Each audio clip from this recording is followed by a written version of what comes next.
Boa noite a todos. Estamos começando. Boa noite. Estamos começando mais um estudo do NEP.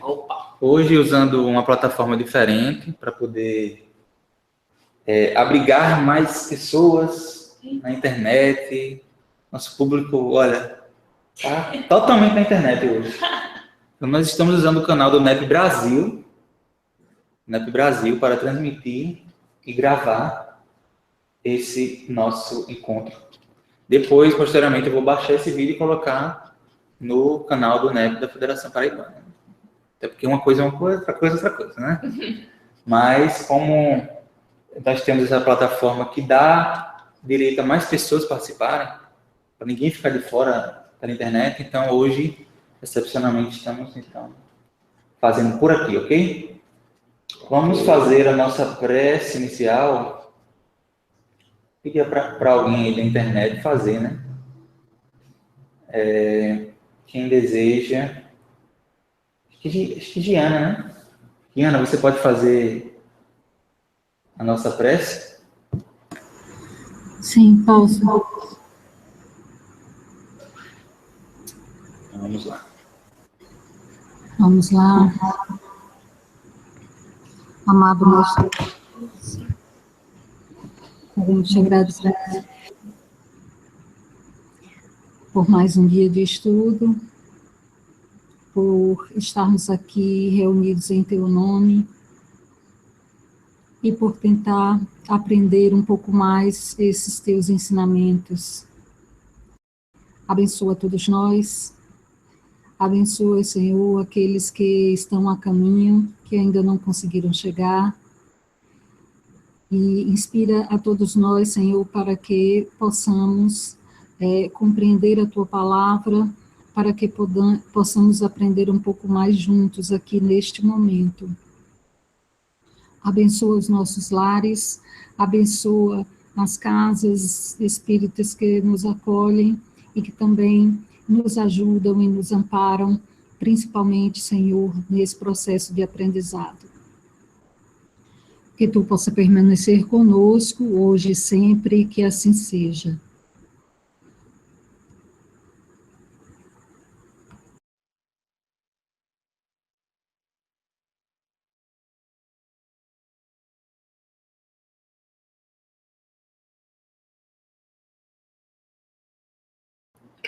Então hoje, pessoal, nós, só repetindo porque eu esqueci de ativar o áudio,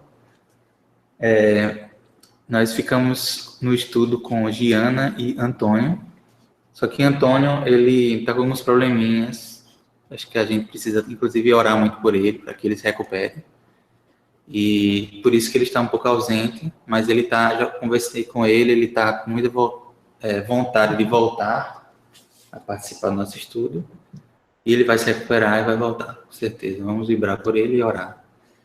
Então, Giana, você quer falar alguma coisa para iniciar o estudo antes?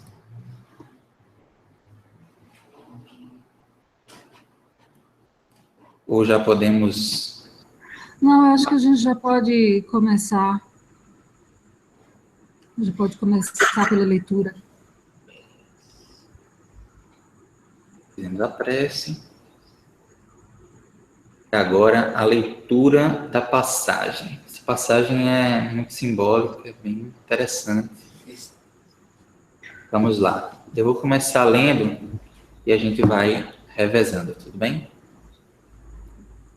Ok. Essa passagem está lá em Mateus, capítulo 11, versículos 20 a 24.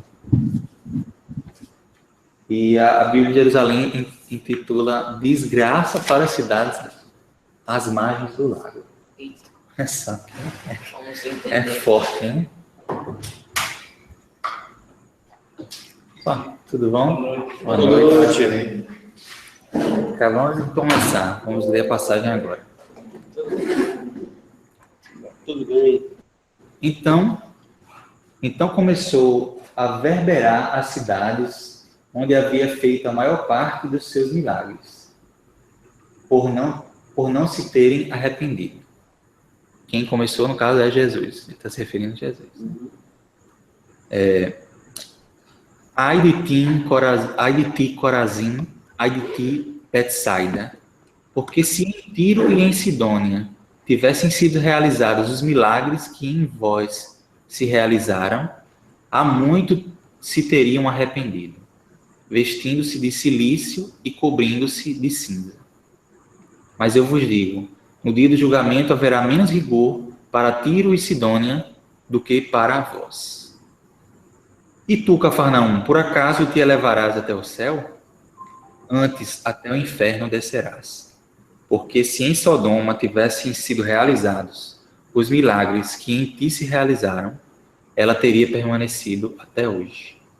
Mas eu vos digo que no dia do julgamento haverá menos rigor para a terra de Sodoma do que para vós. Então, essa é a Bíblia de Jerusalém. Muita coisa para a gente decifrar, né? Quando eu estava lendo mais cedo, eu fiquei me perguntando como é que a gente entende uma coisa dessa se não for num estudo como esse. Lendo em casa, sem nenhuma ferramenta, como é que você vai entender? Então, a tradução de Haroldo diz o seguinte, primeiro que intitula diferente, né? Intitula Julgamento da Cidade do Lago. É mais, menos, soa melhor, né? Então, começou a censurar as cidades nas quais ocorreram a maior parte dos seus prodígios, e não se arrependeram. Ai de ti, não sei o que eu estou dizendo, de Tim, Vanessa. Ai de ti, Corazim, ai de ti, Betsaida, porque se em Tiro e em Sidom tivessem ocorrido os prodígios que entre vós ocorreram, há muito tempo teriam se arrependido, em pano de saco e cinza. Todavia vos digo que haverá mais tolerância no dia do juízo para Tiro e Sidom do que para vós. E tu, Cafarnaum, acaso serás elevada até o céu? Serás rebaixada até o Hades. Porque se em Sodoma tivessem ocorrido os prodígios que ocorreram em ti, ela teria permanecido até hoje. Todavia vos digo que haverá mais tolerância no dia do juízo para Sodoma do que para ti. Então, essa é a passagem que está em Mateus. Nós vamos interpretar, fiquem tranquilos. Pode falar, Giana, se quiser alguma coisa. Ok. Então, eu acho que, já que a gente leu primeiro Mateus, a gente poderia ficar só nesse comentário, porque de Mateus para Lucas há uma pequena diferença. Então, Mateus, o que a gente vê de diferença no processo de tradução são essa primeira frase mesmo, que eles costumam trocar o verbo, né? Então, um autor, né, a Bíblia de Jerusalém fala, começou a verberar, né? Haroldo fala, começou a censurar. E em outros livros, a gente já pode achar que ele começou a lançar em rosto, né? Então, vai haver uma mudança desses verbos, e que eu não quis, vamos dizer assim, tá definindo de um por um, porque eu acho que ia ficar muito longo, mas há essas diferenças nas escolhas dos verbos, né? Nas traduções de Mateus. É isso. Ótimo, Giana. Já nos esclareceu. Eu não sei se você mencionou, mas também tem a... Não, acho que a gente vai ver isso mais para frente. Mais para frente a gente vai ver os provérbios, as expressões, entendeu? A gente vai estar vendo isso aí, detalhando melhor, e também vai estar falando um pouco sobre cada cidade, né? Ótimo. Aqui ele fala, começou a acusar. No Novo Testamento interlinear, tem, em vez de verberar, em vez de censurar, tem o quê? A acusar. Começou a acusar. Outra opção de tradução interessante. Ok, vamos seguir então para Lucas.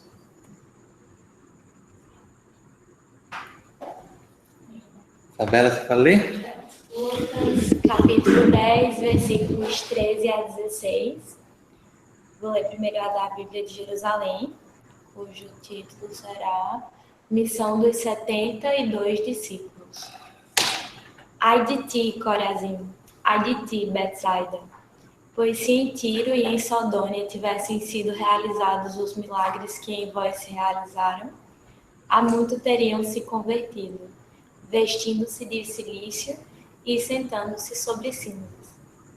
Assim, no julgamento, haverá menos rigor para Tiro e Sidônia do que para vós. E tu, Cafarnaum, te elevarás até o céu? Antes, até o inferno descerás. Quem vos ouve, a mim ouve. Quem vos despreza, a mim despreza. E quem me despreza, despreza aquele que me enviou. Bíblia de Jerusalém. Agora, de Haroldo, do Novo Testamento. Julgamento das cidades do lago. Ai de ti, Corazim, ai de ti, Betsaida, porque se em Tiro e em Sidom tivessem ocorrido os prodígios que entre vós ocorreram, há muito tempo teriam se arrependido, sentadas em panos de saco e cinza. Todavia, haverá mais tolerância no juízo para Tiro e Sidom do que para vós. E tu, Cafarnaum, acaso serás elevada até o céu? Serás rebaixada até o Hades. Quem vos ouve, ouve a mim. Quem vos rejeita, me rejeita. Quem me rejeita, rejeita o que me enviou. Novo Testamento. Ótimo. Eu acho que tem duas coisas aí que chamam a atenção. Quando a gente vê o texto de Mateus e o texto de Lucas, há estudiosos que chamam a atenção para a colocação de Lucas, porque ele diz que Lucas não coloca no mesmo, como se esse episódio tivesse ocorrido em um mesmo tempo que Mateus. É como se o tempo, vamos dizer assim, para Lucas, ele aconteceu um pouco depois do que na situação de Mateus, né?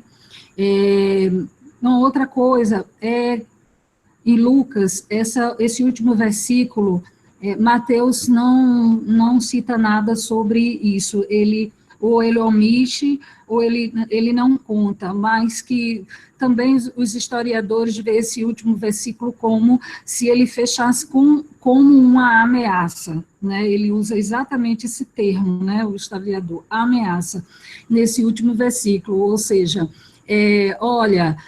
ai de ti, cidades, né, citadas acima, se você não abrir seu olho, né, se você não aproveitar esses ensinamentos, né, grande condenação cairá sobre vocês. Então, Lucas encerra com uma ameaça, é isso que ele chama a atenção. João comentou aqui algumas coisas sobre tradução.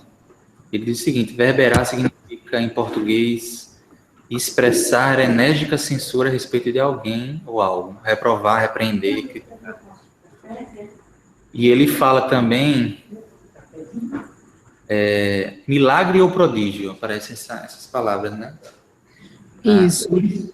E ele diz o seguinte, que em grego está dinameis, que tem a ver com poderes ou potências. Reverberar. João, pode falar também, não precisa escrever só não, pode falar.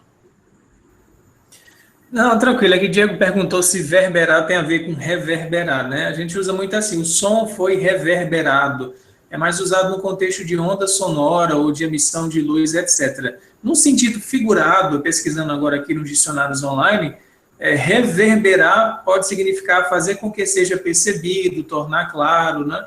Mas essa expressão verberar da Bíblia de Jerusalém faz a gente ir ao dicionário. O legal de Haroldo é que Haroldo já bota uma palavra que não precisa você ir ao dicionário para entender o que é. É censura mesmo, é reprovação. O que está em grego é isso. A palavra é onirezo.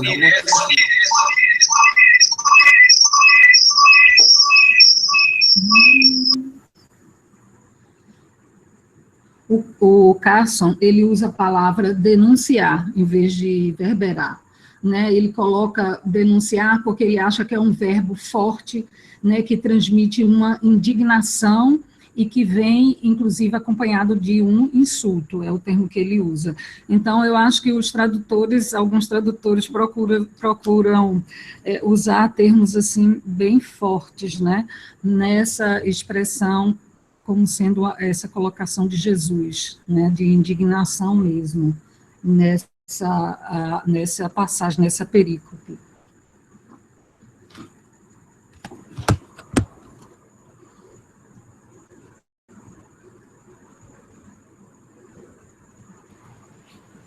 Bem, gente, esse momento da leitura do texto é importante. Tá ótimo, melhorou bastante. Estava muita luz aqui. Aliás, ainda tá muita luz, mas melhorou. Não tem como, tá batendo a luz de qualquer forma. Veja só, esse momento de leitura, o ideal é que a gente lesse em casa, mas nem sempre dá tempo da gente fazer uma leitura mais aprofundada, então, por isso que é bom a gente martelar todas as traduções, fazer esse comparativo. E agora vamos em frente, né? Ver os elementos. Vou compartilhar aqui com vocês. Justamente a pesquisa, o quem, como, onde, como, porquê. Giana, você quer falar sobre esse slide? Como tá? Bom, sobre o quem, né? Exatamente. Você está conseguindo ver aí? Sim.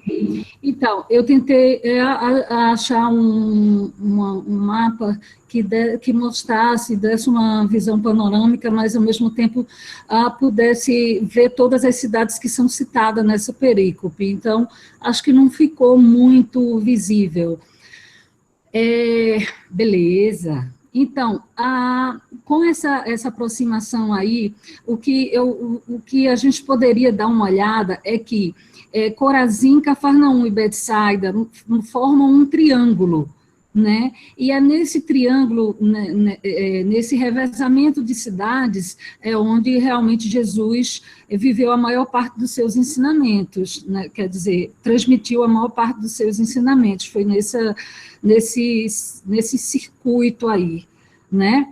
Em alguns momentos a gente lê também a história também fala da ida dele na Fenícia, né, que é nessa região de Tiro e Sidom, que fica um pouco mais acima. Então, a gente pode situar que a nossa perícope vai ficar nesse entorno, né? Eu também tentei achar um local, um mapa que mostrasse onde possivelmente ficaria Sodoma e Gomorra. E aí a gente percebeu que, na realidade, os historiadores não chegaram a uma conclusão de onde que seria essas cidades antigas, onde elas estariam, né? Que, na realidade, assim, existem teorias que possam ficar nessa região, próximo do Mar da Galileia, e há quem diga que o Mar da Galileia cobriu, né, essas duas cidades, e que essa cidade estaria sob o Mar da Galileia. Enfim, são teorias, né?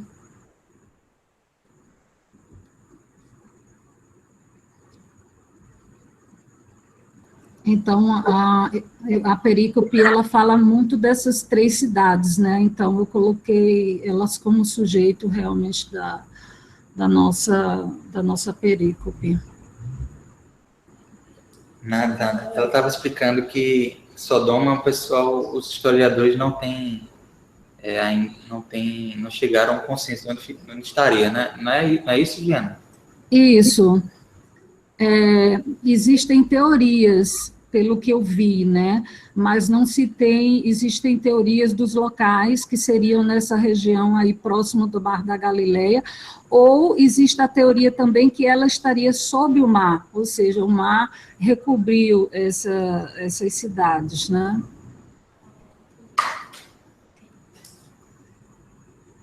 Ótimo.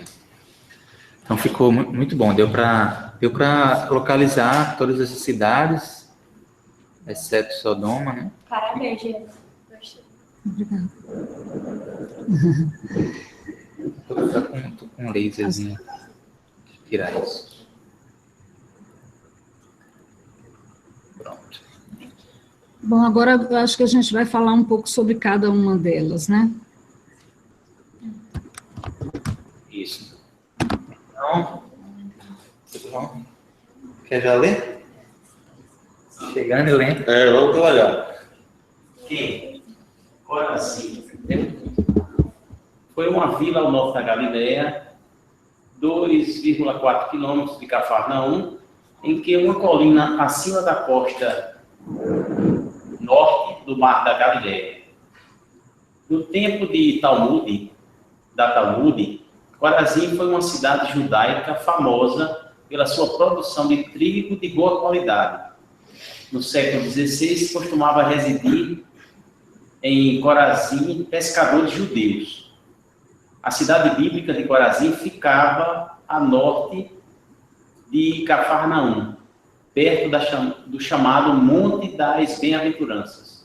Cafarnaum, Corazim e Betsaida constituíam o chamado Triângulo Evangélico.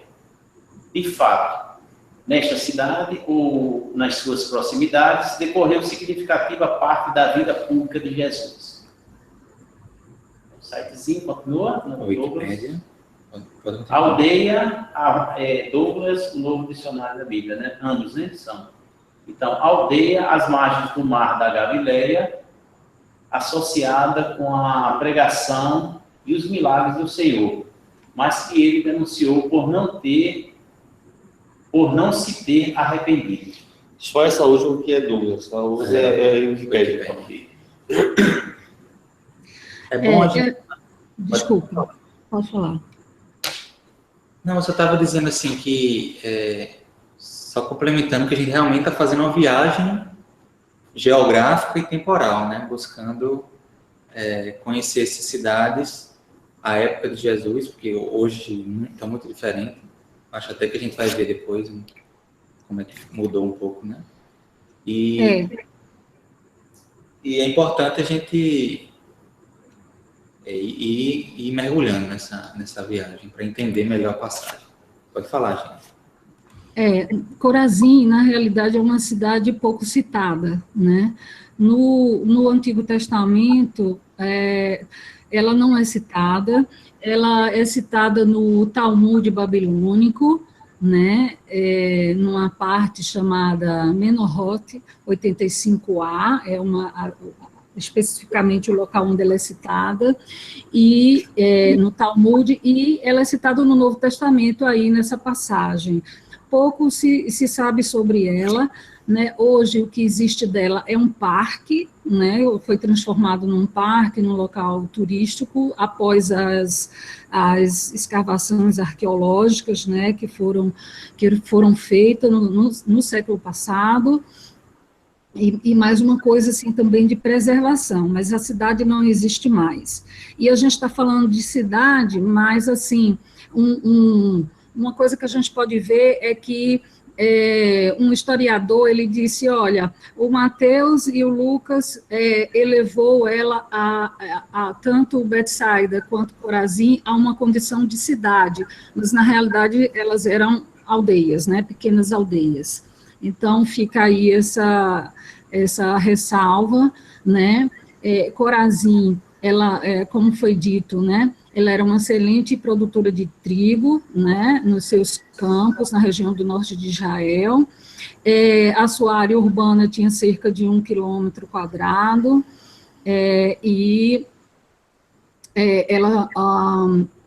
O ponto de destaque dela é uma sinagoga das mais antigas, encontradas naquelas regiões pelos historiadores, né? E tem uma peça rara, que nesse vídeo que a gente eu aconselho vocês verem esse vídeo todo, né, do arqueólogo Rodrigo Silva, que ele mostra essa cadeira, que é uma peça importante dentro de uma sinagoga, onde se lia os textos na posição de pé e na hora de discutir, de trocar ideia, de explicar, se sentava nessa cadeira que se chamava cadeira de Moisés.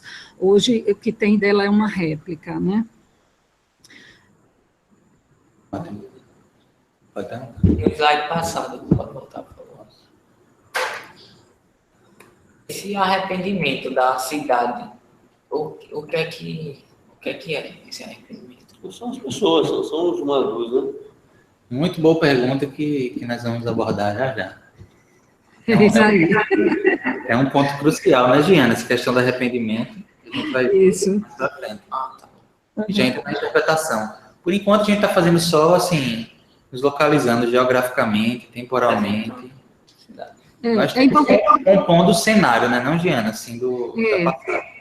É importante a gente conhecer um pouco dessas cidades, até para a gente entender por que Jesus falou dessa forma, né? Então, ela, a Corazim, junto com a Betsaida e Cafarnaum, elas eram cidades, assim, muito comerciais, né? Então, tinha uma movimentação grande de pessoas nesse triângulo, nessa localidade. Isso. Então, agora nós podemos ver o vídeo. Sim.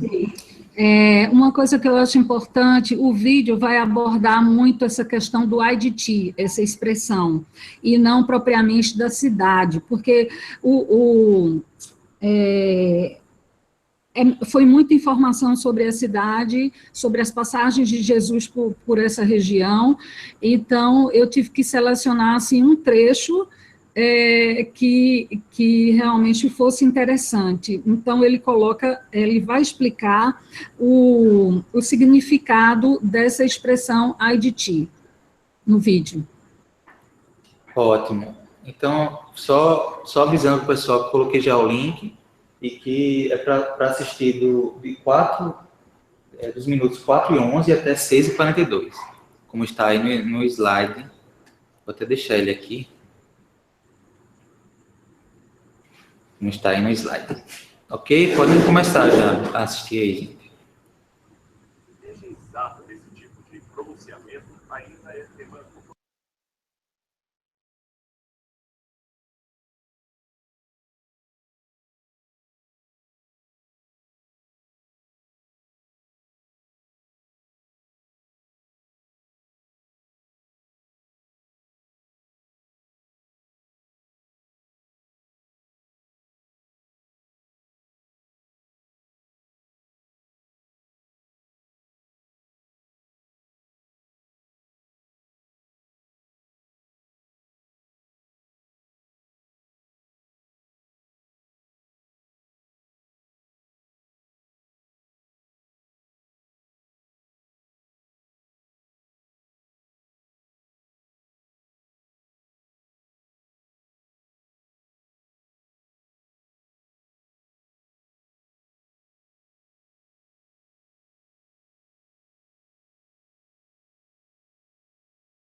pessoal terminou.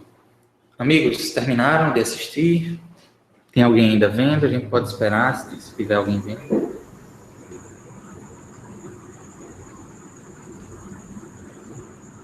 A gente estava falando sobre o pastor, né, Rodrigo. Eu já tinha visto alguns vídeos, série Evidências, e é muito interessante. Ele fala bem, tem uma oratória, né? Traz algumas informações interessantes. E esse, especificamente, eu gostei muito, porque a gente pode levar a interpretar essa passagem como se Jesus estivesse tendo pena e ameaça. Na verdade, não é bem isso. Sentiu pena no sentido de penalização, né?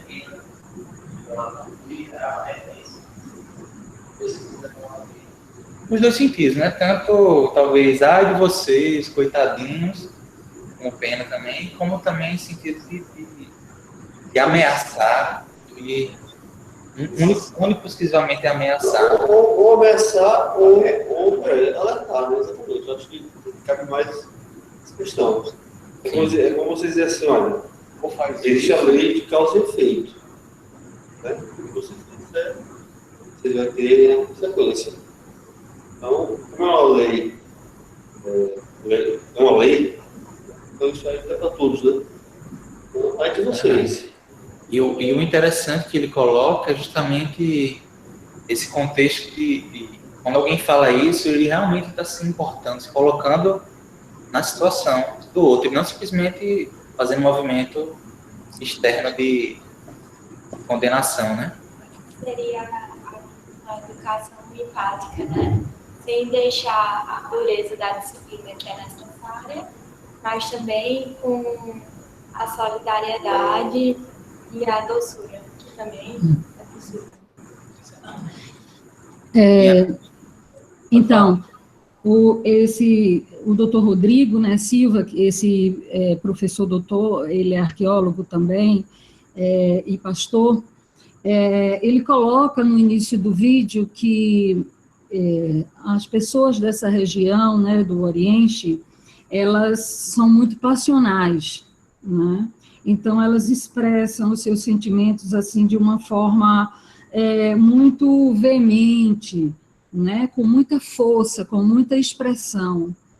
Então, essa colocação, tanto é que ele fala da hipérbole, né, que seria uma figura de linguagem que incide quando há um exagero, ou seja, uma forma muito mais dramática do que, na realidade, o que teria acontecido, né, da situação autêntica. Mas ele coloca dessa forma que isso aí é uma característica da cultura, essa passionalidade, e que esse ai, ele pode, na cultura deles, eles podem exprimir tanto dor quanto alegria, e também um grito de aflição, né? Então, ele fala que, coloca no vídeo, né, a gente viu que Jesus pronuncia isso com um sentimento muito grande de dor, né, por essas pessoas, sabendo o que essas pessoas, não vindo os ensinamentos dele, o que elas poderiam passar ainda, né. Sheila, está ouvindo? Está ouvindo. E assim, isso, Diana, a razão do arqueólogo aí, o pastor, ter tirado a conclusão que Jesus falava com tristeza, né, com lágrimas, com lágrima nos olhos, né, eles usam uma expressão, alguma coisa assim nesse sentido. E eu fiquei pensando como teria sido, por que ele chegou a essa conclusão? Teria sido por aí, por essa explicação? Será? Né, a pergunta é essa.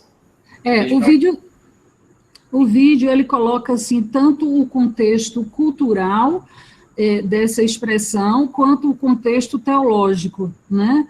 Por isso que eu acho interessante a gente escutar, ver esse vídeo todo, né? Porque ele coloca as duas, vamos dizer, as duas possibilidades e, no fim das contas, ele une as duas, né, para dar a explicação da perícope. No início do vídeo, porque no trecho que eu mostrei para vocês, ele fala de outras passagens da Bíblia, mas no início do vídeo ele começa exatamente com essa passagem da perícope que a gente está estudando. Ele começa a falar sobre ela. Mas, assim, eu retirei essa primeira parte porque depois ele faz um parênteses para dar uma explicação, e aí ia ficar muito longo isso aí. Eu preferi deixar a parte mais consistente da explicação, que foi esses minutos que a gente ouviu. Ótimo, Giana. Gostei bastante. Vamos em frente.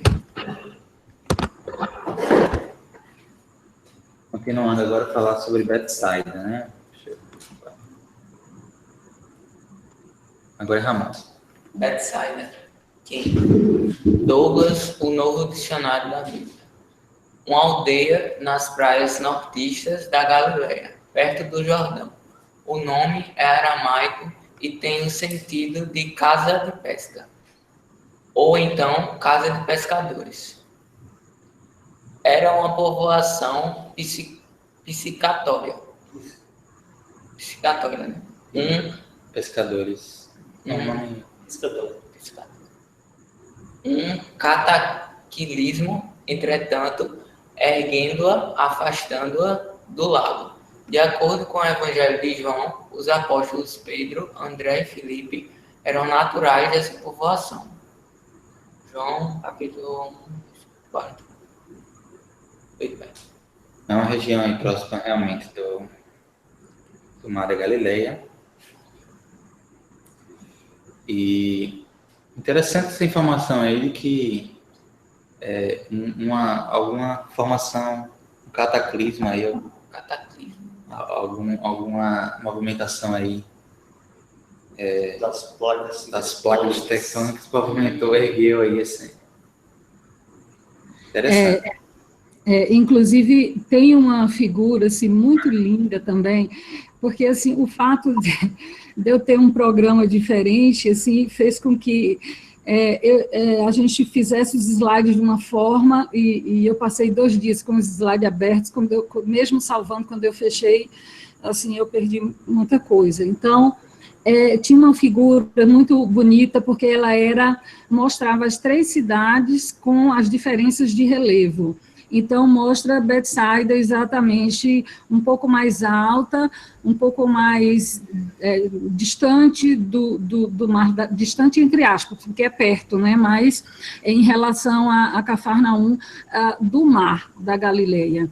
Então, daria, vamos dizer, para ver exatamente o que está falando aí, porque há uma suspeita, né, de que houve um terremoto naquela região, e daí houve liberação de gases, e com isso houve mobilização de terras, e o que afastou a Betsaida do mar da Galileia, né?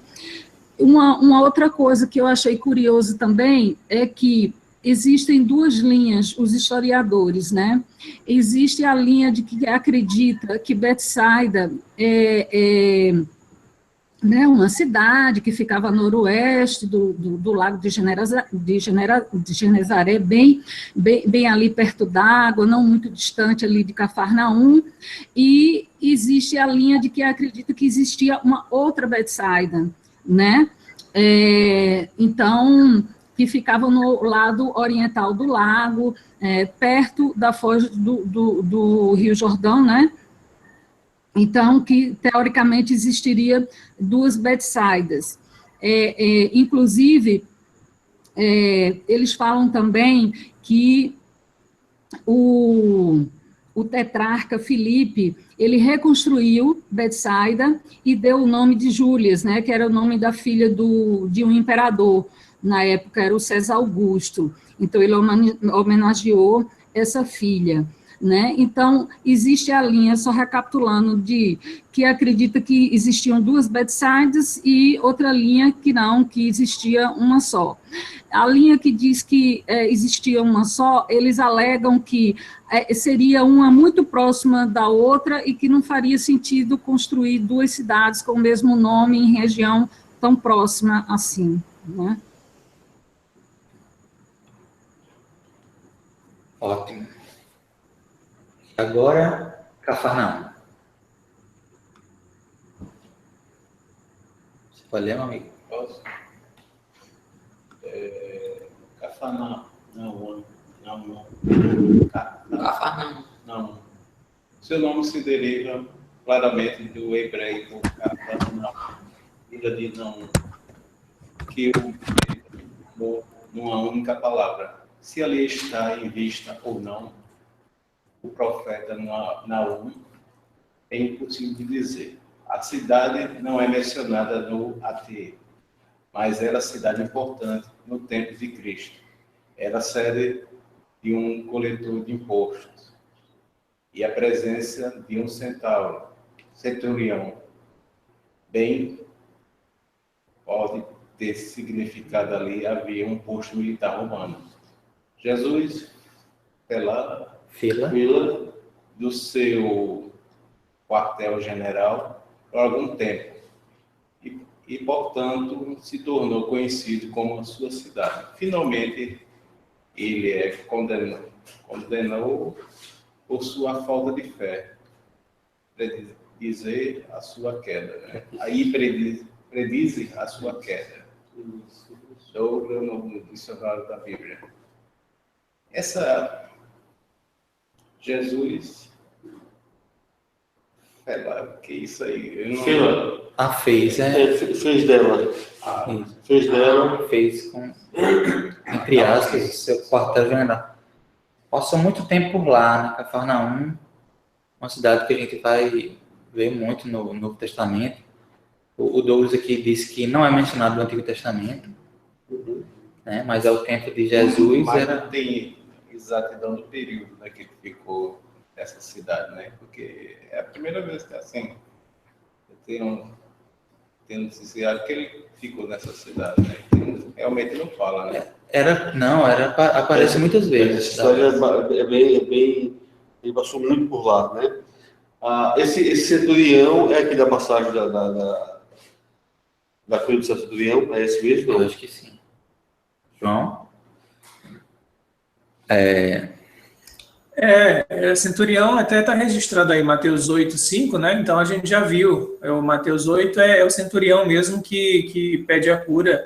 Cafarnaum tinha uma sinagoga, Cafarnaum era um lugar, era onde Pedro morava. Então, assim, Cafarnaum era a cidade maior daquela região. Se você fosse dizer assim, qual é a cidade aqui mais importante da região da Galileia? Cafarnaum. Era maior do que todas as outras, e por isso Jesus fez dela a sua cidade, né? Como muita gente fala. E tem até essa expressão em alguns evangelhos, a cidade dele. Então já diziam, a cidade de Jesus é Cafarnaum. Ele nasceu em Belém, a família dele, né? Belém lá no sul, mais de 100 quilômetros longe aí de Cafarnaum. A cidade da mãe dele, José, Nazaré, que ficava perto de Cafarnaum, só que diziam que a cidade dele era Cafarnaum porque ele passava muito tempo lá, né? E era a cidade metrópole, assim, vamos dizer assim, na região. Tem algum mapa aí? Tem um mapa. Bota aí o mapa. A casa de Pedro é aí, né, João? Casa de Pedro em Cafarnaum, e segundo Celestino, está até hoje lá, né? E tem todas as ruínas e tal. Só voltando. O 7 ali. Não. Saudade de Jesus. Mar da Galileia, né? Melhor. Só voltando aqui para o mapa para a gente se localizar de novo, né? As cidades mencionadas são essa aqui, que a gente viu agora, Betsaida, Cafarnaum, Corazim, a gente já viu. Vamos ver Tiro e Sidom aqui em cima. Toda a maioria nessa região da Galileia aqui, e Tiro e Sidom na Fenícia. Mas vamos em frente. Que ainda tem outras cidades aí pra gente ver. Atualmente ela ainda existe, Cafarnaum. Não com esse nome. Sabe qual é? Vamos ver. Não só isso de estudar, por vendo? Vale a pena. O que existe hoje são as ruínas de Cafarnaum, né? Assim como ruínas de Corazim. É o que existe hoje lá, que é aberto à visitação. Eles transformaram em parque para uma questão mais de preservar essa região. A questão de ser a casa de Pedro também há uma linha de que não existe uma confirmação realmente de que ali era a casa de Pedro, né, e bem próximo existia a sinagoga, mas que é possível que ali seja a casa de Pedro, né. Pedro, na realidade, ele não era de Cafarnaum, ele era de Betsaida, né, junto com Filipe e André, e depois ele e André foram morar e estabeleceram residência em Cafarnaum, onde Jesus também, saindo de Nazaré, né, estabeleceu moradia ali também, em Cafarnaum, durante aquele período de 3 anos. Só complementando o que Giana disse, perfeito, né, que eles eram de Betsaida, mas aí a gente lembra que a casa da sogra de Pedro era em Cafarnaum, então Pedro talvez tinha ido morar na casa da sogra, né? Junto com a sua esposa, né? Então tem essa questão também, câmbio. É importante. Fazer a cura lá da sogra, Sim. Pode parecer também se alguém tem alguma informação de quantos quilômetros de Betsaida para Cafarnaum. é pertinho. Tem no mapa. Em torno de 40 quilômetros.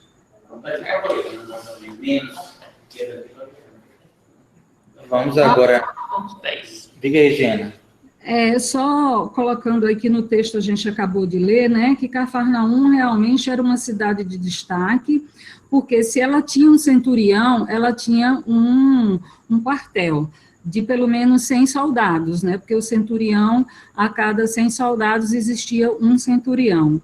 Uma cidade com, vamos dizer, 2 centuriões era um quartel com 200 soldados, né? No caso, Cafarnaum, ele tinha um centurião. Tinha também uma coletoria de impostos, tinha uma alfândega, isso mostra que Cafarnaum não era qualquer cidade, né? Ela devia movimentar realmente uma boa quantidade, assim, em espécie, né, em valores. Verdade. Cidade importante para aquela época. Continua, né? Falando sobre Cafarnaum, no próximo slide. Champlin. Champlin, o Novo Testamento interpretado, versículo por versículo. Cafarnaum. A cidade ficava na costa noroeste, onde é noroeste? Entre o quê? Noroeste? Entre o norte e o oeste, né? Do Mar da Galileia. Não, se localizar. Do Mar da Galileia. Nos dias de Jesus, usufruía de grande comércio e era rica. Seu nome significa Vila de Naum, e pode ser que esse nome se tenha derivado do profeta do mesmo nome, no Antigo Testamento.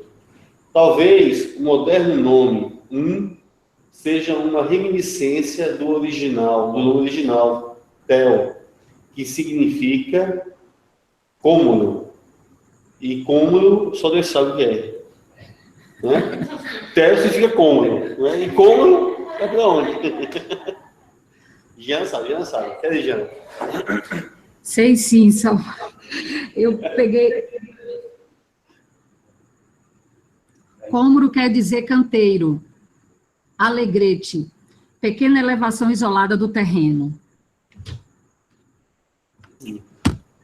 Deu para ouvir? Deu. Deu sim. Acho que a gente pode seguir, né? Podemos.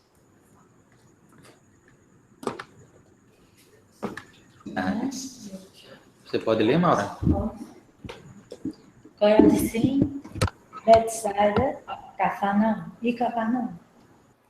Quase nada se sabe sobre Corazim ou Betsaida, exceto que estavam entre as cidades que rejeitaram a Cristo e que contribuíram para solapar a influência de Jesus. Nessa época, apesar de seus muitos milagres, Cristo vinha sendo realmente rejeitado e sua mensagem tomou a forma de aviso de julgamento. Jesus chegou a repreender Cafarnaum, sua cidade adotiva, e isso pode parecer inacreditável, mas seus habitantes também rejeitaram Jesus. Betsaida, Corazim e Cafarnaum estavam situadas a noroeste do Mar da Galileia. Todas sofreram total destruição. Mas a predição de Jesus versa mais sobre o julgamento do povo das cidades o destino de cada indivíduo e não sobre o julgamento da porção material das cidades. Champlin, no Novo Testamento, interpretado, não sei o que vai ser. A Champlin mostrando as suas asas escritas. Ele já está dando uma interpretadazinha, né? Falou da cidade, já dando uma opinião interpretada, na verdade. Né? Falando. Como é que Jesus ele repreendeu Cafarnaum? Na passagem? Ele falou que Jesus a repreendeu Cafarnaum, Sim. sua cidade adotiva. Ele repreende primeiro. Diz aqui, ó. Como é esse repreender de Jesus? Assim, ó. E assim, ó. Ele fala primeiro Corazim, Betsaida. E tu, Cafarnaum, acaso serás elevado até o céu? Serás rebaixado até o Hades. Entendeu? Tudo vai lá riba nós. Exatamente. Tem uma advertência, mas não no sentido. Tem uma advertência, não como uma repreenda propriamente dita, não sei se vocês às vezes entendem. Tem que rejeitar. Aí aquele pastor disse que ele falava com. É porque a gente vai entrar nas interpretações, né? Mas vamos perder tempo, a gente vai entrar daqui a pouco nisso aí. Mas foi bom você ter perguntado, porque ele faz primeiro uma reprimenda a Betsaida e a Corazim em outros termos, aí depois fala de Cafarnaum especificamente. Então, com outros termos, né? É porque Cafarnaum, como a gente viu, era a cidade que a gente vê mais ele convivendo com as pessoas e Que ele mais doou mesmo, ele deu muito pra lá. viveu lá, né? Era considerada a cidade dele, apesar dele não ter nascido lá. Então, tinha uma relação muito forte com a cidade, né? Apesar de a gente saber que, né, o profeta, ele nem sempre é bem visto, bem-vindo na terra dele, né? Ok. Gente, muita gente escreve aqui e eu termino passando. Se vocês quiserem falar, podem falar. Essa é uma palavra aqui, porque eu não estou conseguindo acompanhar os escritos aqui de vocês, não, viu? Vamos em frente. Giana, algo a acrescentar sobre esse slide?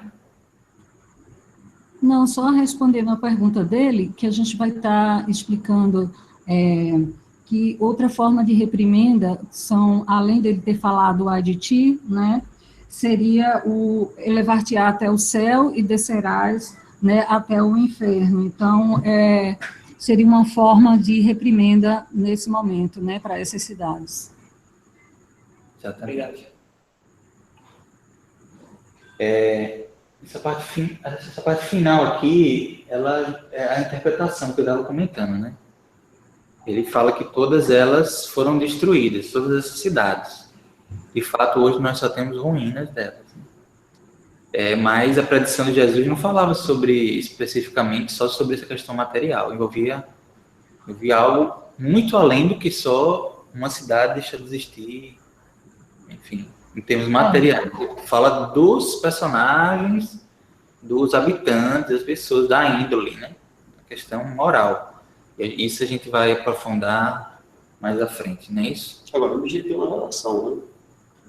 Não, com a Terra, né? Você tem os habitantes assim assado, o ambiente físico também acaba sendo condizente com os seus habitantes, né?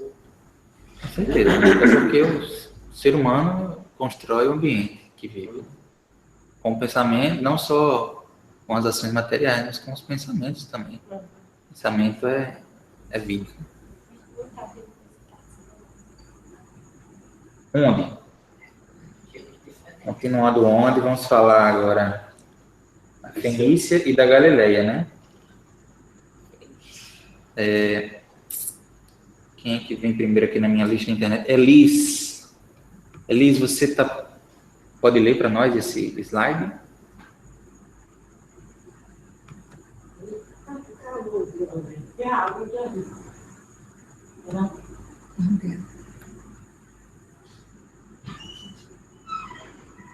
Elis?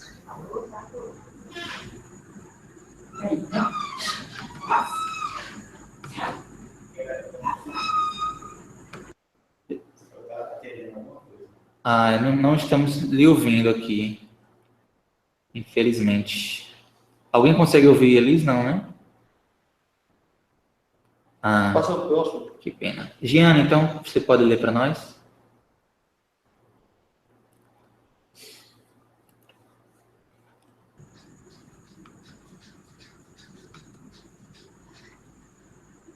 Posso. Fenícia, território da costa do leste do mar Mediterrâneo, que cobria cerca de 240 quilômetros entre os rios Litani e Arvad, modernamente o Líbano.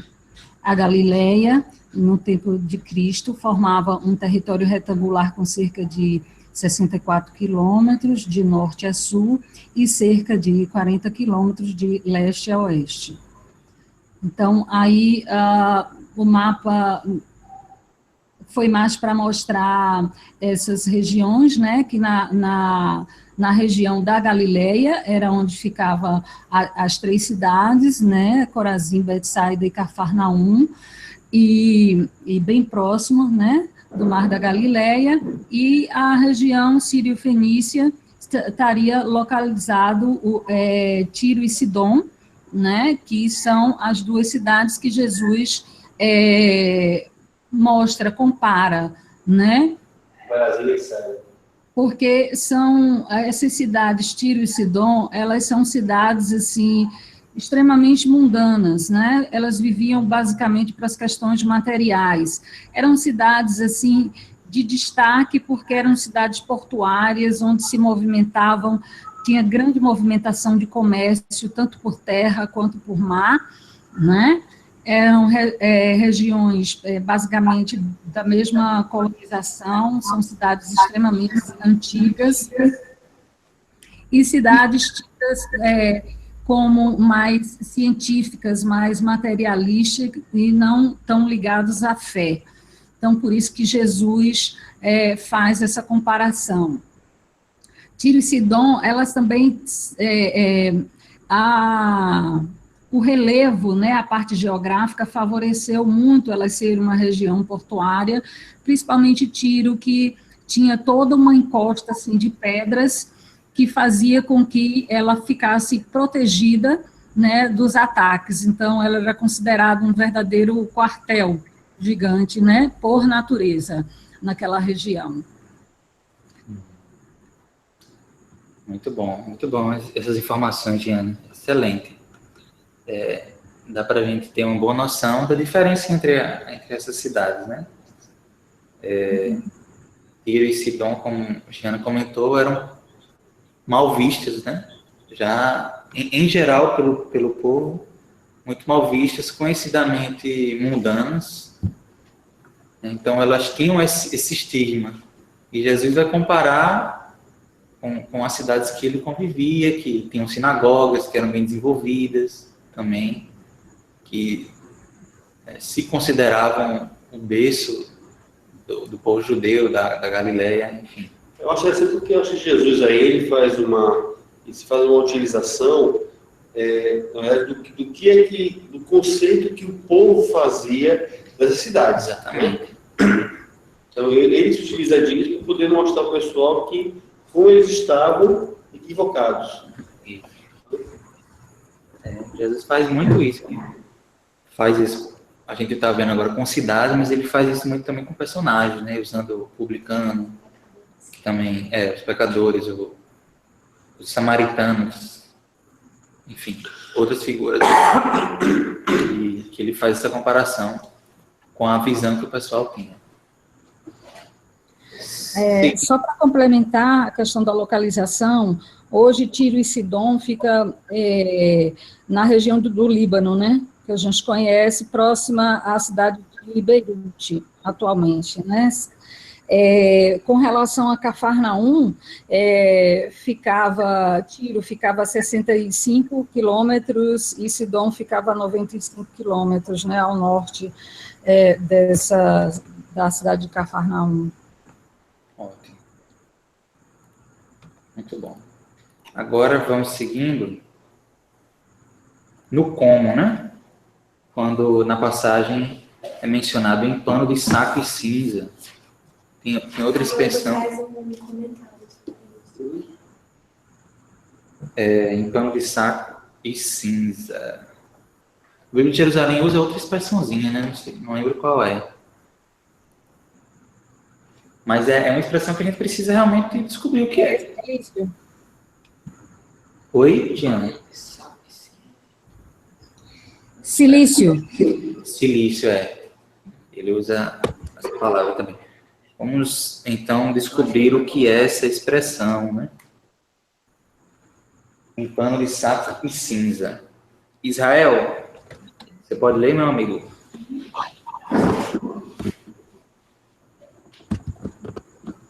Se você puder, é claro. Tá sem microfone. Então, João, manda brasa.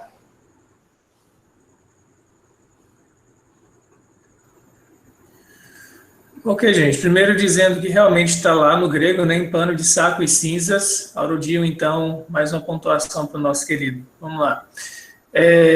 Roupas de saco são feitas de tecido grosseiro, feito de pelos curtos de camelo e, em geral, usadas encostada à pele para demonstrar dor ou pesar. Isso está lá na 2 Samuel, Reis, Jeremias. Bom. As cinzas eram acrescentadas nos casos de profunda emoção. Quer o indivíduo a pusesse sobre a cabeça, quer sentasse sobre ela, quer deitasse sobre ela e quer até mesmo rolasse nela. E aí o comentário do Carson, né? E aí vem embaixo. No Oriente era comum aqueles que se lamentavam por qualquer motivo vestirem-se de vestes de pano cru, de cor preta, que se assemelha a sacos com buracos para os braços. Nesses casos, era costume também colocarem cinza na cabeça ou sentarem-se sobre cinza, como Jó fez. Tudo isso simbolizava a tristeza, a lamentação e o arrependimento. Comentário do Champlin. Câmbio. Ok. Tiana, você quer comentar? Fica à vontade. Sim. Então, como está aí no texto, né, o pano de saco e de cinza, na realidade, pano de saco ou silício, também era chamado, era um tecido grosseiro, bem resistente, que ele podia ser feito tanto de pelo de camelo quanto de pelo de cabra também, eu encontrei, né, que ele poderia ser feito. E assim, na prática, ele era utilizado para guardar cereais, objetos, alimentos em geral, né? Então, quando tinha algumas pessoas que se vestiam desse tecido, né, normalmente mais relacionadas, assim, às pessoas pobres, mas ele era utilizado quando você queria fazer alguma demonstração, né, quando você queria demonstrar sentimentos, tipo angústia, né, angústia, perturbação. Então, ele poderia basicamente ser utilizado como 3 formas de demonstração, basicamente, né? Então, o que era que se fazia? Se rasgava, passava-se os braços e o pescoço e se vestia com aquele saco. Eram sacos ásperos e bastante incomodativos, ficava arranhando a pele, né? Então, você poderia vestir esse saco, né, como sinal de tristeza e lamentação, né, especificamente assim, se você estivesse passando por morte, né, alguém da família morreu, ou tivesse acontecendo alguma calamidade, né. Teve um texto em que ele citou, por exemplo, quando Jacó recebeu a falsa notícia, né, de seu filho predileto, que se chamava José, né, tinha falecido. Então, ele rasgou as suas vestes, né, como sinal de dor pela essa morte, por angústia, e se cingiu, né, de cinzas, né, então poderia rolar, poderia deitar, poderia se cobrir de cinzas, enfim, eram essas 2 demonstrações, né, então você poderia usar em sinal de tristeza e lamentação, você poderia usar também no caso para você querer evidenciar humildade, né, demonstrar aquela coisa da humildade. No caso foi citado aqui, tem uma passagem do livro de Reis, em que Ezequias e outros líderes, né, de Judá, eles se vestiram de pano de saco e cinza quando eles foram na presença de Deus, foram falar com Deus, né, para que eles se livrassem da ameaça síria, né? Então eles foram pedir a Deus. Então era um gesto de humildade, né? E uma terceira demonstração seria a de arrependimento, que aí seria uma forma de você demonstrar arrependimento, onde a gente poderia ver especificamente nessa passagem, uma forma das cidades demonstrarem esse arrependimento, de não enxergar o ensinamento de Jesus, de não seguir aquele ensinamento, de não ver o Jesus como o mestre, né? Então, em sinal desse arrependimento, ele poderia se vestir, né, de pano de saco e se cobrir de cinzas, né? Ele faz uma citação que depois do cativeiro babilônico, os filhos de Israel, qual foi a demonstração que eles fizeram? Eles jejuaram, né, e aí trouxeram a terra sobre si e se vestiram de pano de saco quando chegaram a confessar os seus pecados diante do Senhor, né? Então, eles se arrependeram daquele pecado e, por isso, eles fizeram esse gesto, não só de se vestir, como também de jejuar. Então, seria essas três situações, né? Tristeza e lamentação, humildade e arrependimento.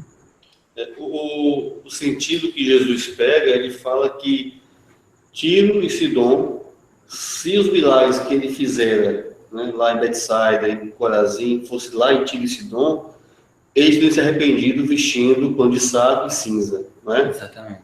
O contexto para ele ser o suficiente para eles poderem se arrepender. Sim. Agora, uma coisa interessante assim, é como esse povo precisa de algo concreto. Então, manifestar, né? Ele precisa de material, uma dramatização, né? Até hoje é muito presente os símbolos que eles usam, a kippah, será que a nossa cultura do negro, vestir o negro no luto, será que vem daí também? Que sabe os escudos pretos, né? Será que vem daí esse negócio? Pode ser. Jean? Oi? A nossa cultura de vestir negro, preto no velório e tal, né? Tá de luto. Será que tem alguma relação com isso aí, com essa cor do saco, enfim? E um dos motivos, né, que ele servia também para demonstrar essa dor, né, essa angústia? Não li nada sobre isso, não consegui ver nada que relacionasse a isso. Uhum. Vamos em frente, então ficou bem claro, eu acho que ficou bem claro o significado da expressão. O que Jesus usou dessa forma, né? Exatamente. E agora, retomando, né, Diana, o I e o IB. Em homenagem a Lourdes. Tem o I mineiro. Vamos lá. Clarissa? O ventilador está atrapalhando? Não. Parabéns. Vamos lá. Ai. Origem onomatopaica, interjeição. Expressão designativa de dor, desagrado, surpresa. Ou, por vezes, alegria. É o substantivo masculino. Geralmente de dor ou de aflição.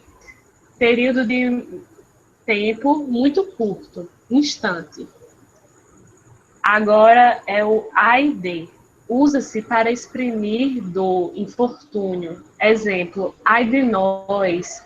Quem nos ajudará? Exprimir uma ameaça implícita. Exemplo, ai de quem se atreva a perturbar o silêncio. Ai de vocês se chegarem atrasados. Está no dicionário. Aí, agora, ou ai. Pode representar condenação ou advertência solene. Ai. Ai de mim. Os dois sentidos estão misturados, feitas as advertências antes, agora são pronunciadas. Cássio. Ótimo, deu uma cortadazinha, mas deu para entender. Então, assim, eu acho que foi bem do que foi comentado já no vídeo. Ana, quer acrescentar algo? Não, acho que a gente podia passar, né? Para ver os outros, por causa do horário. Exatamente. Já vou avisar que a gente vai ter que passar um pouquinho do horário, mas tivemos um atraso inicial, que foi justificável para a gente ter todo mundo aqui presente, né? Tivemos uns 10 minutos aí de atraso ou mais. Então, a gente pede quem puder ficar um pouquinho mais de tempo para a gente superar. Não faltam muitos slides e a gente vai entrar agora na parte mais importante, que são os comentários, realmente, né? Então, quem está aqui, Marisa, você está podendo falar? Você pode ler para a gente esse slide? Oi, posso? Tá muito barulho? Se tiver, vocês me falam, tá? Contudo, eu vos digo que para Tiro e Sidom haverá menos rigor no dia do juízo do que para vós. Jesus indica aqui o que Paulo ensinou mais tarde, que os homens serão julgados não somente de conformidade com seus atos, mas também segundo as suas oportunidades, e também segundo o esclarecimento e conhecimento que receberam. Portanto, haverá diferentes tipos de julgamento. Nos dias de Jesus, Tiro e Sidom desfrutavam de grande prosperidade. Os judeus continuavam a julgá-las conforme os profetas disseram, séculos antes, e sem dúvida eles se julgavam moralmente muito superiores a elas. Jesus, entretanto, mostrou que a opinião de Deus era diferente. Deus também leva em conta as oportunidades que os homens têm, e assim achou menos culpa e razão para julgamento em Tiro e Sidom do que em Israel. Chama o Novo Testamento. Por isso que a gente diz que Champlin é espírita quase, né?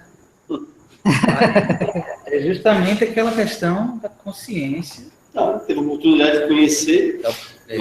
Da oportunidade, no caso do resgate, através dos níveis de consciência e de evolução de cada um. A gente não pode responsabilizar, né, alguém que tem menos informação, menos consciente. Enfim. Mas, Giana, você ia falar algo? Pode ficar à vontade. O que é que é interessante aqui? É como se, em outras palavras, a região da Galileia receberam outros profetas ali na região de Israel, né? E agora estava recebendo Jesus. Então, essas regiões, elas, por ter o conhecimento, por ter recebido esses ensinamentos de profetas, né, por ter convivido com os profetas, e especificamente Jesus, por ter feito tantos milagres nessas regiões, né, principalmente ali de Corazim, Cafarnaum e Betsaida, né, que presenciaram muitos milagres, ela, por ter recebido esses ensinamentos, portanto, ela teria proporcionalmente mais responsabilidades do que Tiro e Sidom, que eram tidos como cidades assim, pagãs, né? O texto usa esse termo, pagã, era cidade pagãs. Então, ele compara que se Jesus, por exemplo, se os ensinamentos todos aqueles milagres tivessem sido proferidos naquela região, com certeza seria uma região onde ia ter mais frutos, né, do que essa região que realmente rejeitou Jesus, né, essas 3 cidades. Bom, justamente essa questão da noção da responsabilidade, do conhecimento, né? Que é muito claro dentro da doutrina, e agora a gente consegue enxergar de maneira mais clara na passagem, que a princípio, se a gente fizesse uma leitura por cima, não daria para pegar essas sutilezas, né? Uhum. Ele continua interpretando. Nayara, você pode ler? Deixa eu compartilhar primeiro, né? Agora não vou. Fica à vontade. Dá para escutar? Sim. Sim. Ok. Continuando, Champlin, né? E tu, Cafarnaum, porventura será elevadas até o céu? Até o Hades descerás? Não sei o que é Hades. Elevar-te-ás até o céu. Trata-se de uma expressão proverbial da literatura judaica que usualmente significa um estado de grande riqueza, poder e fama. Outros intérpretes, porém, preferem a ideia de que essa exaltação fala do fato de Jesus ter ficado ali, sendo ele o Rei da Glória, e ter ali operado muitos milagres. Descerás até o inferno.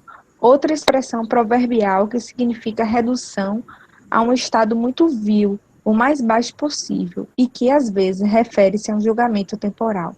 Provavelmente, Jesus aludiu ao julgamento físico da cidade, conforme também advertiu a cidade de Jerusalém. Predição essa que se cumpriu em 70 d.C.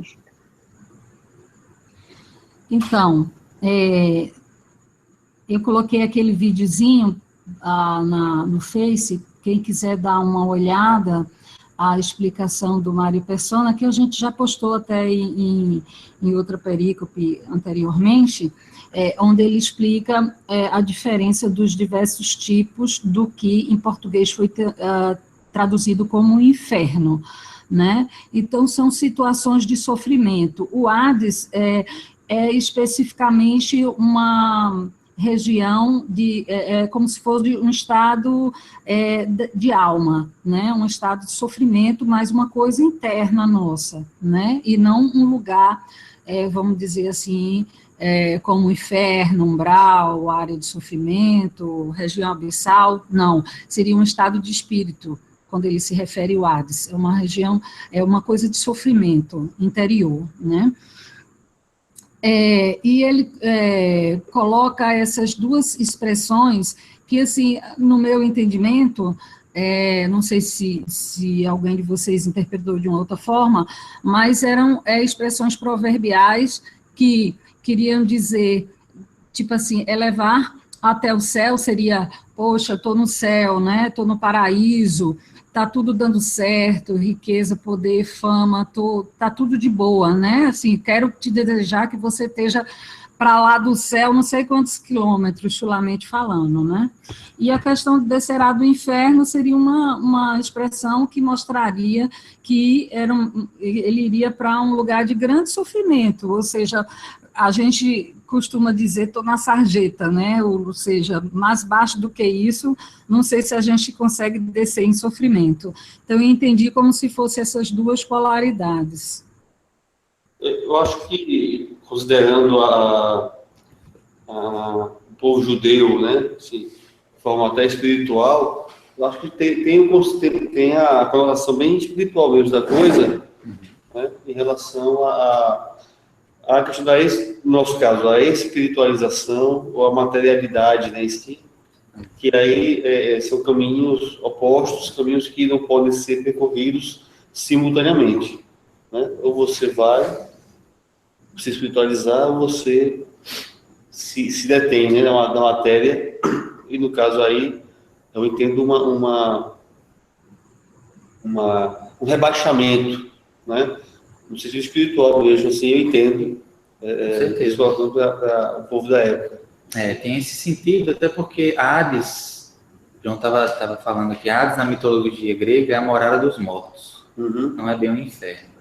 Só que o sentido não é esse da mitologia grega, a gente está falando de uma cultura hebraica, né? E óbvio tem toda essa questão da tradução, como é que eu vou traduzir? O texto é originalmente grego, então essas expressões em grego eram utilizadas várias vezes. Então, Hades, nesse sentido realmente espiritual de um estado de consciência, de mente, de comportamento. Mais do que um lugar específico, como é tratado na mitologia grega. Inclusive é um deus da mitologia grega, do submundo, né? Tem toda essa questão que, para a gente, funciona só como referência, mas para interpretação, né? Acho que é isso, né, gente? É com mais mesmo aqui, né?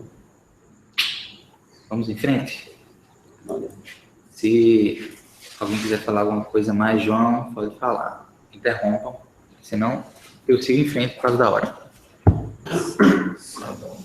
Porque se em Sodoma... Deixa eu compartilhar aqui primeiro. Okay. Agora é Regina vai ler. Regina, você pode ler para a gente? Posso. Porque se em Sodoma se tivessem operado os milagres que em ti se operaram, teria ela permanecido até hoje. Se em Sodoma, aqui Jesus fala da cidade que, tal e qual Gomorra, servia para os judeus de símbolo, de lugar mais pecaminoso que qualquer outro. Por isso, os judeus pensavam que Sodoma era mais digna do juízo divino que qualquer outro lugar. Nenhum judeu de Israel poria em dúvida o acerto do julgamento de Deus contra esse lugar. As evidências arqueológicas mostram que, por volta do ano 2000 a.C., uma catástrofe gigantesca destruiu todas aquelas cercanias. Os cientistas pensam que este acontecimento provavelmente incluiu um grande terremoto que soltou depósitos de gases que subsequentemente explodiram.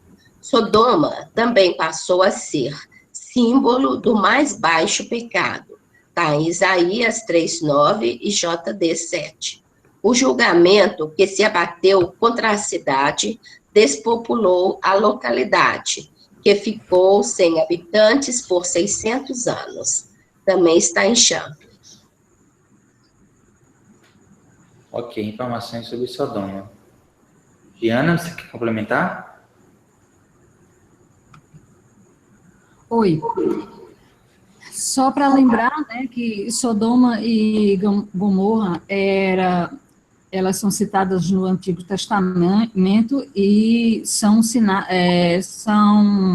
vistas como pecaminosas, é o símbolo do pecado e da perversão, né? Então, por isso que elas são aí comparadas, né? Com essas três cidades que a gente está falando no momento. E ocorreu esse cataclismo, então destruiu a cidade, né? Na verdade, Sodoma é comparado com Cafarnaum, né? Ele faz Jesus faz duas comparações, né? Sim. Quando ele está falando desse aspecto material da cidade onde cresceu mesmo. Ele fala de como a cidade era interpretada. Quando se fala, inclusive Giana comentou, desde o Antigo Testamento, Sodoma era um símbolo de um lugar pecaminoso, um lugar de pessoas promíscuas. Existia essa má fama, esse conceito. E Jesus vai comparar com Cafarnaum, que pelo contrário é a cidade que eles habitavam, que os judeus se consideravam, né, seres, enfim, mais evoluídos do que aquela cidade, falando assim em termos gerais. Agora, tem outra cidade que foi soterrada sobre vulcano, qual é o nome? Que inclusive é falado. Foi há 2.000 anos, né? Há 2.000 anos. É o Pompeia, né? Pompeia, estilo Pompeia, conhece Pompeia? Com Pompeia, também ocorreu um desastre que dizimou a cidade e tinha essa fama. Isso. Nessa própria... Tinha essa fama também. Então, nem erupção. Me lembrei um pouco. Então, a intenção de Jesus, quando falou que, por exemplo, em Sodoma, que era conhecida como uma terra pecaminosa, se eles tivessem operado os milagres lá, teria permanecido até hoje, né? Então, ele fez isso para que os que se achavam demais, vamos dizer assim, como Cafarnaum, pudessem ver que eles ainda teriam muito o que melhorar. Com certeza. E outra coisa, a questão da oportunidade. Muitas vezes Veja só, isso era tão... Vamos imaginar o seguinte, certo? Então, um povo como os judeus, você tinha Sodoma e Gomorra, como as piores coisas que poderiam existir, né? Então, Jesus falar aquilo é um impacto tão forte, mas é assim, olha, Sodoma é fichinha perto de vocês, né? Então, aquilo ali, assim, isso é um escândalo, né? Os caras devem ficar muito pé da vida com Jesus. Ele está comparando isso aí, é uma ofensa muito grande, entendeu? É pelo fato de Jesus ter habitado justamente Cafarnaum, ter oferecido muitas oportunidades, vamos dizer assim. E em Sodoma, por exemplo, não. Isso, e não só. Aqui, por exemplo, se você pega uma pessoa que é materialista, né? E comete uma série de crimes, de abusos, enfim, né? E a gente tem um contato com a doutrina espírita. Faz coisas que, comparativamente aos crimes, são menores. No entanto, como nós tivemos a luz da doutrina, isso passa a ser muito maior, né, do que aquilo que ele cometeu. Né? Porque ele não tinha o esclarecimento. Outra comparação também.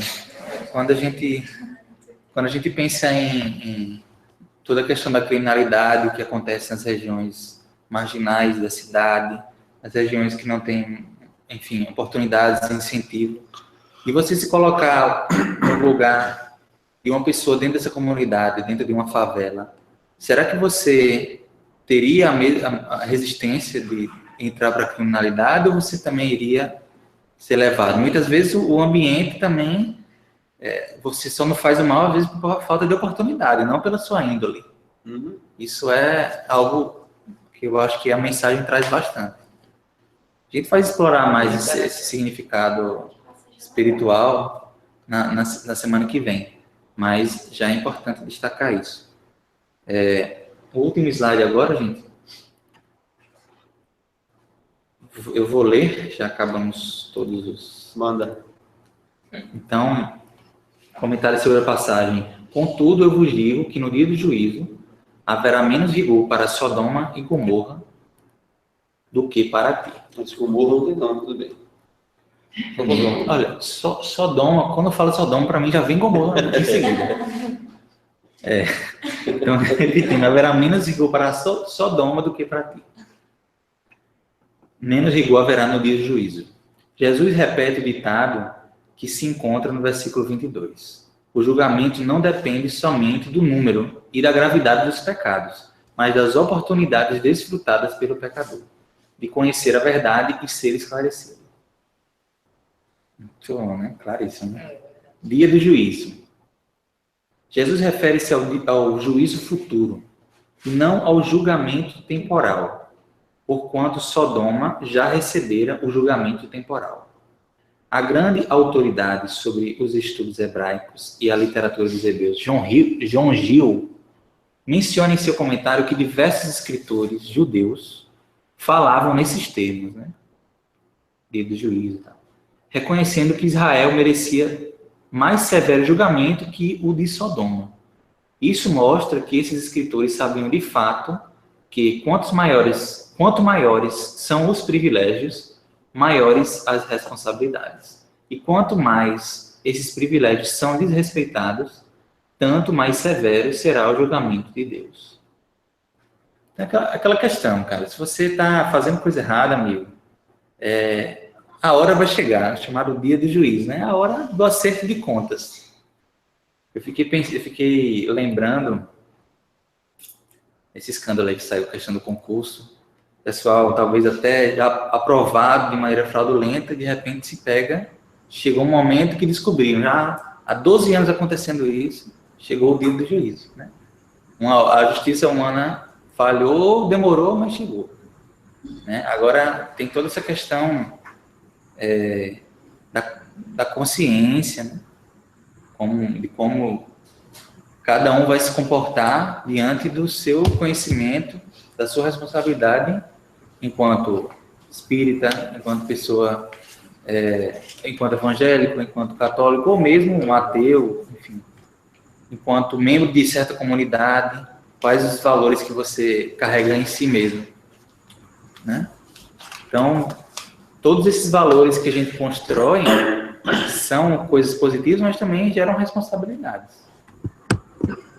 Tem o perigo de se comparar, né? Porque às vezes a gente tem muito essa vontade de se comparar. Não, mas todo mundo está fazendo, eles fazem tão mais, tão pior, vou fazer só esse pouco erro. A sociedade toda está fazendo, sendo que a diferença é que você tem um conhecimento muito grande do que deveria estar sendo feito. Aí é onde está esse erro. O erro com conhecimento pequeno pode ser bem maior do que o que aparenta ser muito assim, né? Por ele não ter, tipo, esse discernimento de saber aquilo.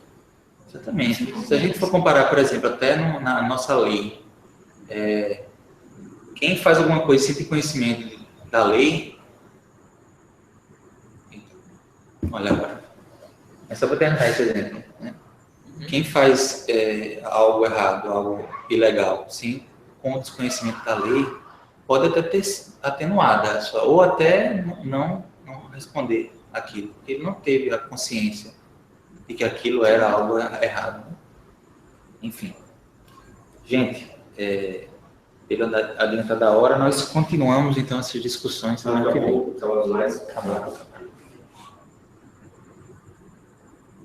Fazer a prece. Então, nós vamos agora fazer nossa prece. André não tá, não. Não, Andrezinho tá, provavelmente. Seria bom tocar a saudade de Jesus. Está festejando. Semana que vem a gente. Pega o teclado. Falava aí.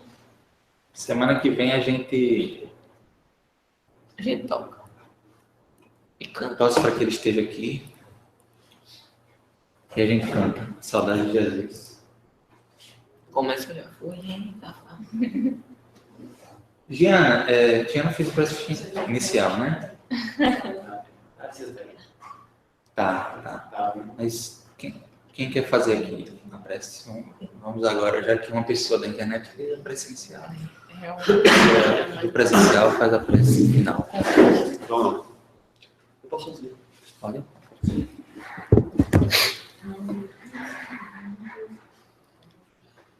Vamos, neste momento, ao fechar nossos olhos, elevar o pensamento a Jesus, nosso mestre e amigo, abrir os nossos corações e as nossas mentes. Senhor Jesus, divino amigo, te agradecemos por mais esta oportunidade de estudo, de conhecer um pouco mais do significado das tuas expressões, das tuas palavras. Que esse aprendizado possa, Senhor, calar fundo em nossos corações, que possa fazer com que cada um de nós reflita acerca da preciosidade que é o conhecimento, sobretudo da doutrina espírita. Que tenhamos em mente a nossa responsabilidade, primeiro para conosco mesmo, depois para com o próximo, para com a sociedade que vivemos. Que as nossas atitudes possam ser coerentes o máximo possível, que a gente possa se esforçar para ser realmente a cada dia melhores pessoas. E assim, Senhor, te agradecendo mais uma vez, agradecendo a espiritualidade amiga que sempre está apta a nos auxiliar, pedimos a tua permissão para darmos estudo da noite de hoje, por encerrado em tua santa e divina paz. Que assim seja.